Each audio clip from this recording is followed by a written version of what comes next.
John Lund as Johnny Dollar. We're ready on your call to Boston. Go ahead, please. Hello? Yes? Mr. Semplin?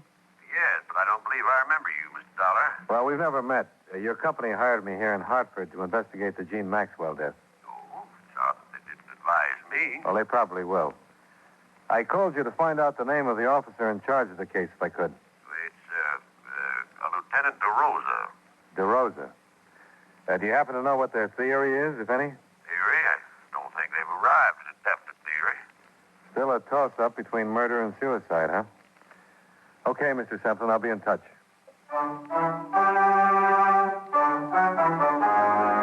You know, many great men have attained the highest office in our land, the presidency of the United States. Can you guess the name of this man? During his 50 years of public service, he held almost every office the public could give him. He was born in Virginia in 1758, and at the age of 18, when he left college to enter the Army, his formal schooling ended. As president, his cabinet boasted the names of such distinguished Americans as John Quincy Adams and John C. Calhoun. When he was reelected in 1820, he carried every state in the Union and won every electoral vote except one, which was cast for John Quincy Adams. If you don't have his name by now, here are two more clues. During his presidency, the first public high school was started, and the first steamship crossed the Atlantic. Who was he? James Monroe, 5th President of the United States. His life is part of your American heritage.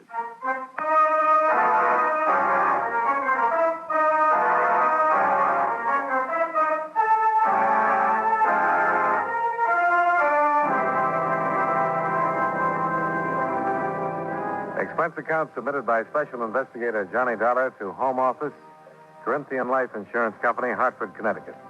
The following is an accounting of expenditures during my investigation of the Jeanne Maxwell matter.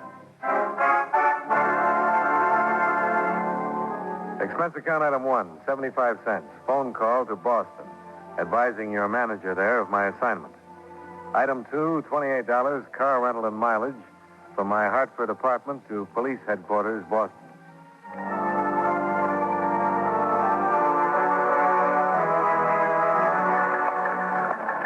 What's the matter, Dollar? Don't you trust me? Oh, sure I do, Lieutenant. But these insurance people get uneasy when there's a choice between suicide and murder, unless the murder motive is the policy. And you don't think there's a chance of that? Well, I wouldn't say definitely not, but the Maxwell girl made her mother her beneficiary, and her mother's an invalid in a rest home. Did you know the mother is taken up with an old flame? No, I didn't. Goes to see her 3 times a week. Crazier things have happened. I'll get the file.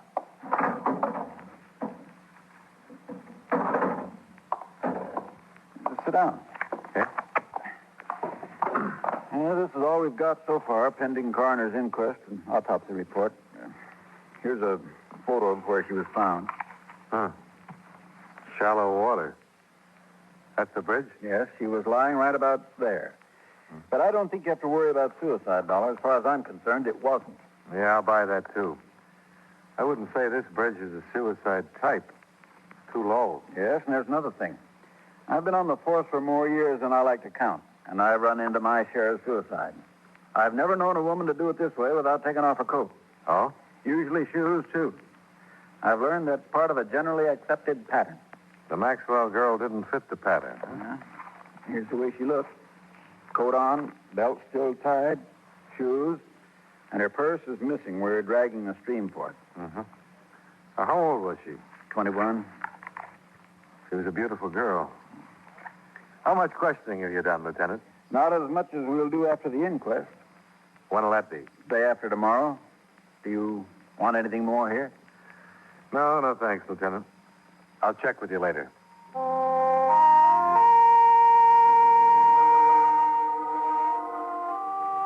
I drove out to the stream where they'd found the girl's body, and there chalked up another point against her death being a suicide. The bridge from which she dropped was a good 4 miles from town. Boston had better bridges to offer within its limits. I followed the river bank and found the approximate spot from which the police photograph had been snapped. On the assumption that she'd been brought there in a car, the placement of her body in relation to the two lanes on the bridge made it look as if the car was going toward Boston, not away from it. 5 minutes later, I was heading the same way.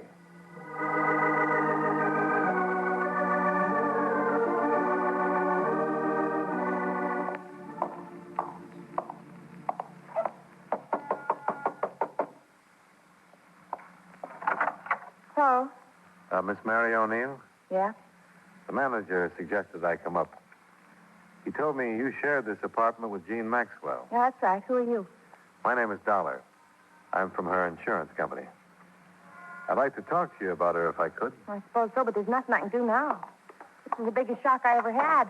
I always said there'd be trouble, but I never thought she'd do anything like this. Maybe she didn't. What's that supposed to mean?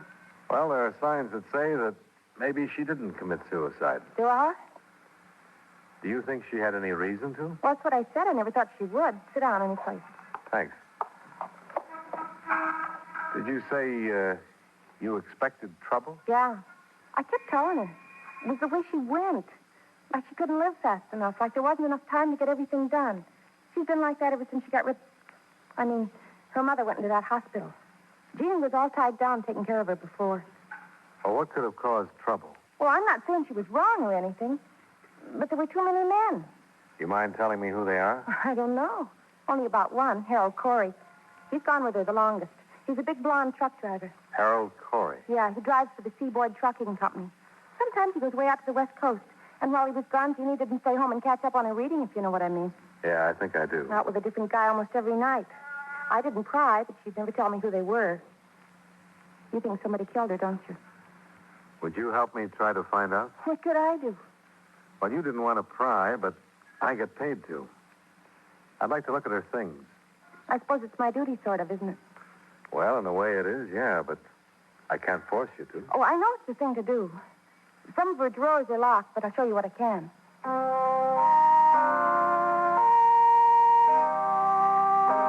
I started on the locked dresser drawers. They gave up and opened after a brief struggle, but contained on the whole things that might normally be locked up because of their value. Imported perfumes, expensive lingerie, and some jewelry. The only thing that looked as if it might have been hidden for the sake of secrecy was under the jewel box.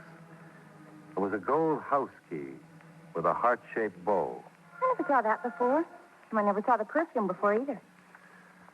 That's a few $100s worth of perfume. And the rest of this stuff. Was Jeanne used to such expensive things? Not that I knew about. Harold Corey sure couldn't shell out that kind of money. And that heart-shaped key, that's cozy. I'd like to keep it if I could. Oh, well, I don't know about that. After all, it isn't mine. I might get into trouble. No, you won't, I promise you. I want to find out where it was made if I can and who ordered it. Oh, yeah, I get it. Sure, I wouldn't stop you from doing that, even if I could.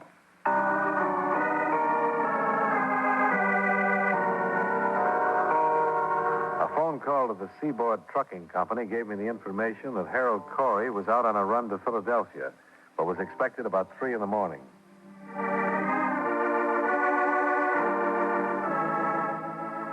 Expense account item 3, $7. Drinks and dinner after I checked into the Bristol Hotel. Item 4, 10 cents. Phone call to Jeanne Maxwell's employer. Edward Hollis was at home and would see me. Come into the living room, Mr. Dollar. We may as well be comfortable. Well, it's nice of you to see me, Mr. Hollis. I thought it would be better to do it this way rather than bother you at work. Of course, and I appreciate it. The atmosphere at the office has been very gloomy. This is Mrs. Hollis, Mr. Dollar. How do you do? Quite well, thank you. I didn't know the poor girl, but it's a dreadful thing. Yes, I'm afraid it is. I simply don't understand. A young girl like that with everything to live for. It may be even worse than that. Worse? How could it be worse? Well, it looks more and more as though her death was not a suicide. Mr. Dollar? I didn't mention it on the phone. The police think it was murder. So do I. I can't believe this. Why do you think that? You see, the police know how people commit suicide. On an average, all suicides do certain things. The Maxwell girl didn't do any of them. Well, this is a shock. I suppose I could be dragged into a courtroom along with everybody else who knew her. Beatrice, you run along upstairs. There's no reason for your going through this. All right, Edward. I think I'd rather. Good night, Mr. Dollar. Good night. I'm sorry, but couldn't be helped. Of course it couldn't. I understand. Please don't be long, Edward. I won't, dear. Could I fix you a drink, Mr. Dollar? No, thanks. I'll make this as fast as possible. I don't know how much you knew about Jeanne Maxwell's private life. Oh, I know nothing. I have a number of girls in the office. As long as they do their work well, I ask no questions. As a matter of fact, I have no right to. Sure. From what I've gathered, she was mixed up emotionally. She hadn't had much freedom because of an invalid mother she took care of. Well, I didn't know that. When the mother went into a hospital, Jeanne began to make up for lost time.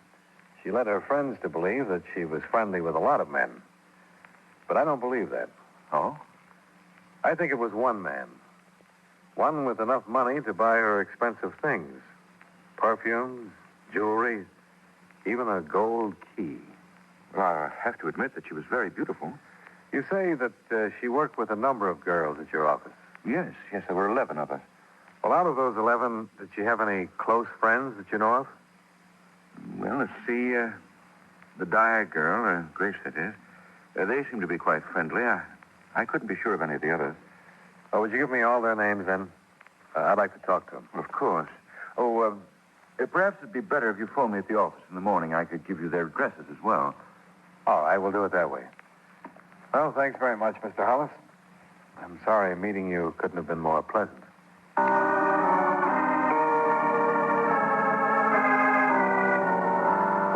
The next morning, I had a list of 11 feminine names and the address of Harold Corey, Jean's truck driving friend. By 10:30, I was following up the latter.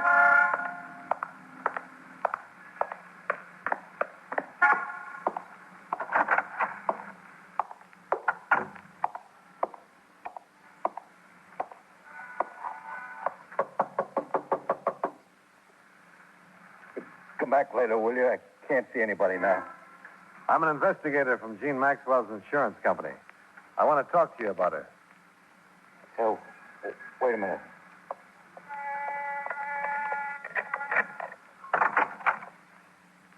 I'm sorry to bother you. My name is Dollar. Come on in. I've been out of town. I didn't know about what happened till I got the paper this morning. It really got me rocking. Sure. I can understand that. How much do you know about it? Why did she do it? She didn't. What do you mean by that? It's not suicide, it's murder. Murder? You knew her pretty well, didn't you? Yeah, pretty well. Did you buy gifts for her? Well, once in a while. Birthday, Christmas, times like that. What kind of gifts? What are you driving at? Can't you remember? Yeah, sure. Candy, handkerchiefs, things like that. I don't think I like your approach, mister. Now, calm down, Mr. Corey. I'm giving you a chance to rehearse before the police get at you. When did you see her last?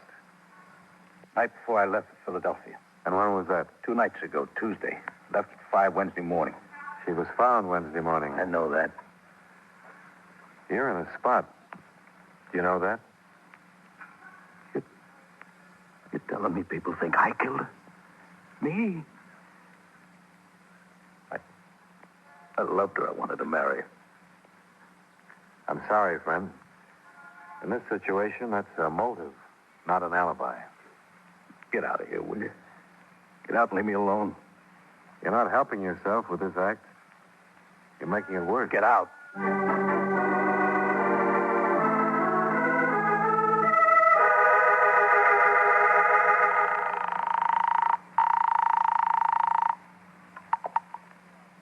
Lieutenant DeRosa. This is Dollar, Lieutenant. I just left a friend of the Maxwell girl. Name of Harold Corey. Dollar, if I could have located you, I could have saved you the trouble. What do you mean? The death was suicide after all. What? How come? Autopsy report, there was a concussion from that drop from the bridge, but that wasn't the cause of death. Now, wait a minute, not so fast. Cause of death was from carbon monoxide. Looks like she pulled the suicide where it would embarrass somebody, and her body was tossed from the bridge to get her out of the way.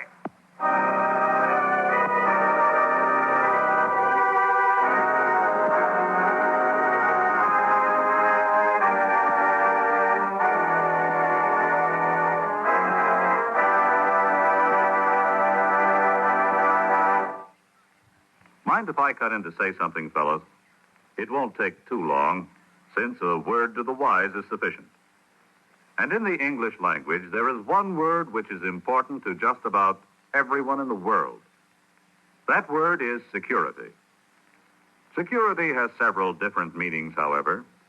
Usually, we think of it in connection with the protecting of our military installations and defense industries. But it means more than that. There is a security which applies to every man, woman, and child in America. The security which comes from being in good health, having a good education, and being well taken care of in case things get a little too tough to handle by oneself. This kind of security is the problem of the President's newest cabinet member, the Secretary of Health, Education, and Welfare. This department ties together the work of several governmental agencies. First, there is the United States Public Health Service, which strives to make certain that the general health of the people in our country is in the best of condition. Then there is the Food and Drug Administration, which guarantees that the food we eat is pure and safe to eat. The Social Security Board, which takes care of old people, children, and the blind who need assistance, also comes under the Department of Health, Education, and Welfare, as does the United States Office of Education. This office does research on the educational possibilities, changes, and opportunities, and passes on its information to the various state boards of education. As you can see, the Department of Health, Education, and Welfare is one of the most important agencies in our government, assuring us, as it does, of a normal and healthy way of life.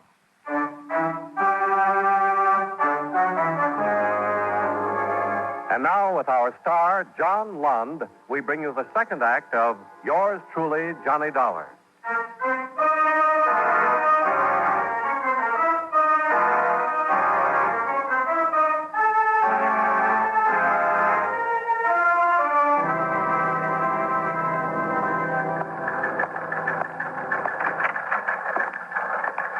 Oh, hi, Dollar. Sit down. Oh, thanks. Here's the autopsy report. Death by asphyxia caused by presence of large amounts of carbon monoxide, agent unknown. That's it, probably automobile exhaust. That's the most popular these days. Huh. You believe this, Lieutenant? I believe what's on the report. And how did you say she got into the river? I said maybe she committed suicide somewhere so that somebody would get involved. To get rid of her, she was probably dumped in the stream. What's the matter, Dollar? I thought you'd be happy with this suicide evidence. The insurance company hired me to dig up the facts. If it was suicide, all right. But if it wasn't, they want to know that, too. And I still don't think it was. Why not? Well, from what I've learned, she wasn't the type. She liked to be alive. And she played it hard enough to leave some motives lying around. Jealousy, for one. That boyfriend of hers, Corey? He's a possibility. I talked to him, and for my money, he deserves checking. And then there's, this. What does this unlock? I wish I could tell you. But it was undoubtedly given to her by somebody. I'd like to know who. You think you could put a couple of men on it? Find out where it was made? All right, Dollar. I'll stick my neck out that far for you. I'm under orders, you know. I have to be assigned before I can investigate. Sure, I understand. But I'll take your story upstairs and see what the brass says. Let me know what else you find. I will. Oh, do you have the address of the old flame you mentioned? The mother's friend? Still like to settle for fraud, wouldn't you? The desk sergeant will give it to you. His name's Paul Anderson.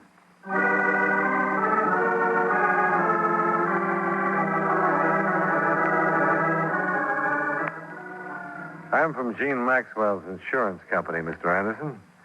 Wonder if you could spare me a few minutes. Yes, I suppose so. Come in.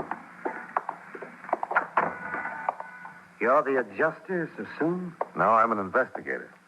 Oh. I didn't know she had a policy. No, she did. $25,000 to go to her mother. I see. But her death has been classed as suicide, which voids the policy. The 2-year self-destruction clause is still in effect. Now, that's a pity. Now, why do you say that? The least she could have done for poor Mildred. That's her mother? Yes, an extremely young mother. Who has almost ruined her life for that girl. I didn't know that. The daughter was born when Mildred was only 17, and she was left to care for the girl herself. I've helped as much as I could. I don't want you to misunderstand. There's nothing to be hidden. I suppose it is unusual. I did meet Jeanne first. But when she took me to her home and I met her mother, I realized that Jeanne was, well, no more than a cheap little opportunist. The complete opposite from her mother. As I say, I suppose it is unusual. Oh, that doesn't make any difference. The point is that you dropped the girl in favor of her mother. Is that it? It wasn't the gross situation you evidently wish it had been. Now, look here. This has gone far enough. You've asked me these questions for only one reason, so that you can draw your own conclusions. You think I sent Mildred to the home to get her out of the way, now, don't you? Well, that is not the case. But you can think what you like, and go ask Mildred if you care to. No, I won't bother her. Do you know anything about a gold key that Jeanne had? A gold key? No, I don't know anything about a gold key. I've known very little about Jeanne at all these past months. So many people seem to know so little about her.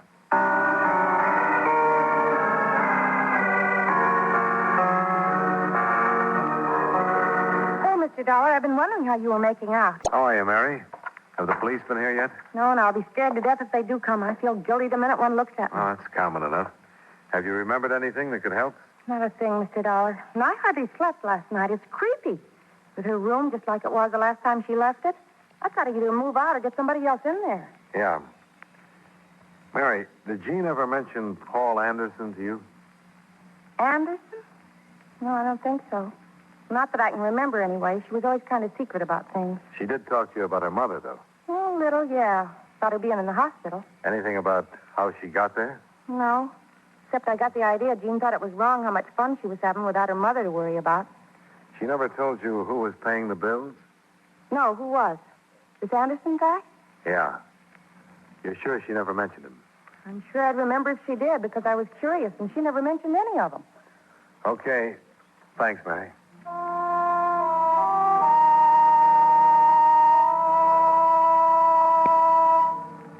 I checked that night with 6 of the 11 girls who had worked, lunched, and chatted with Jeanne Maxwell.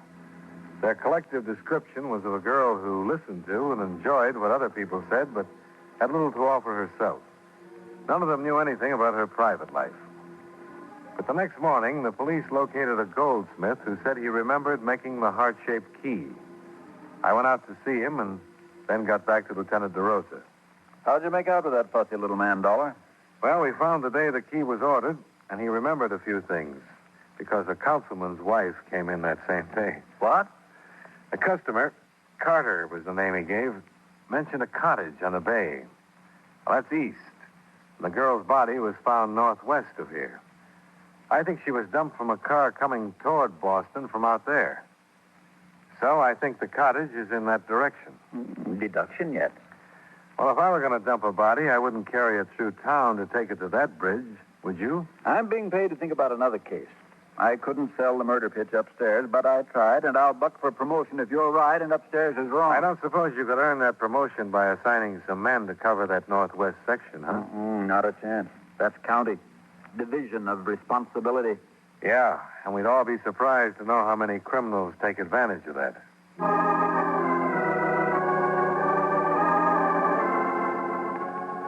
Expense account item 5, $35 mileage. Covering a 2.5-day canvass of real estate offices northwest of town. Object, a cottage probably rented prior to the month of June by a man possibly using the name J.E. Carter. It was a vague lead that meant morning to night legwork, but on the third afternoon it paid off. We don't rent much up here is why I remember. Now, she was a dark-haired girl, is that right? That's right. Mm-hmm. The Anson place out on Birch Road.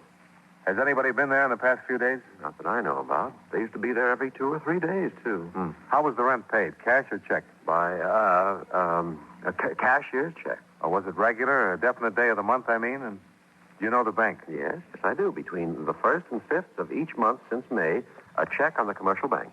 Thanks. Now, I'd like to ask one more favor. Would you take me out to the cottage? I certainly will. It's a police affair. I'm not the one to stand in the way. Well,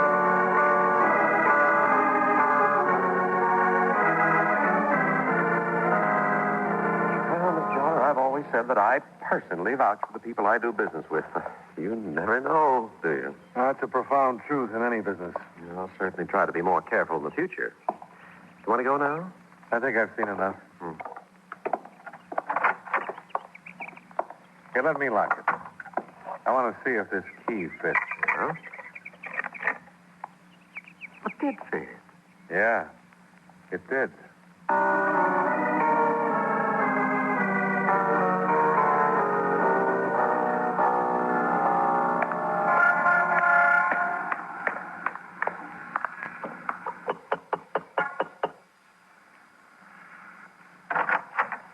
Hello, Mr. Hollis. May I come in? Well, yes, of course. Well, I didn't expect to see you again. Didn't you, Mr. Hollis? You thought you'd get away with it? What did you say? No, there's no reason to be clever with each other. I know you killed her. You rented a cottage out beyond Mystic River. You used the name J.E. Carter. Come into the other room. Yes, you're right. I did become infatuated with her.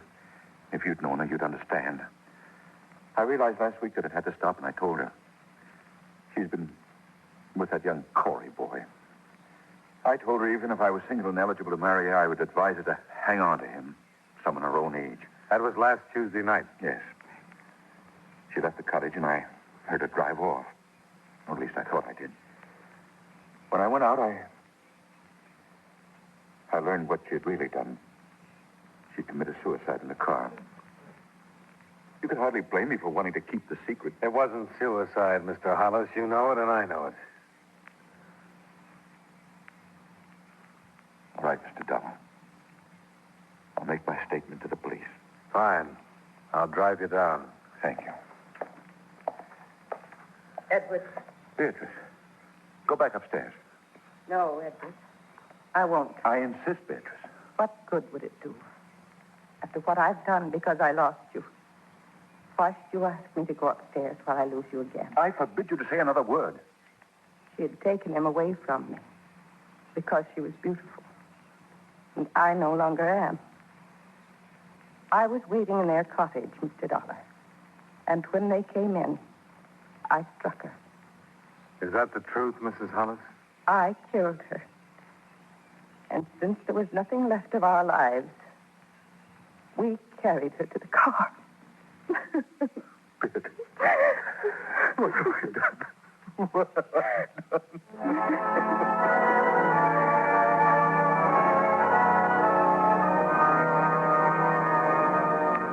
Expense account item 6, $110. Final bill for car rental. Item 7, $85, miscellaneous. Expense account total, $265.85. Remarks. I don't know what sticklers the Massachusetts courts of law are, but Jeanne Maxwell was not killed by the wronged wife.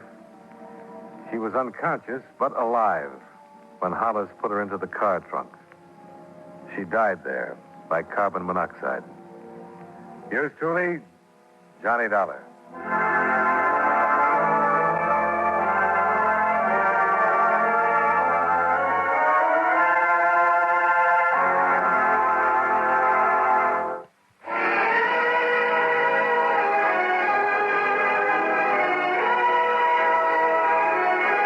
You've been listening to Suspense and Private Investigator Johnny Dollar.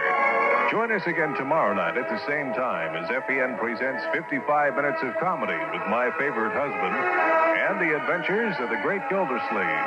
That's tomorrow night at 9:05 on the Far East Network.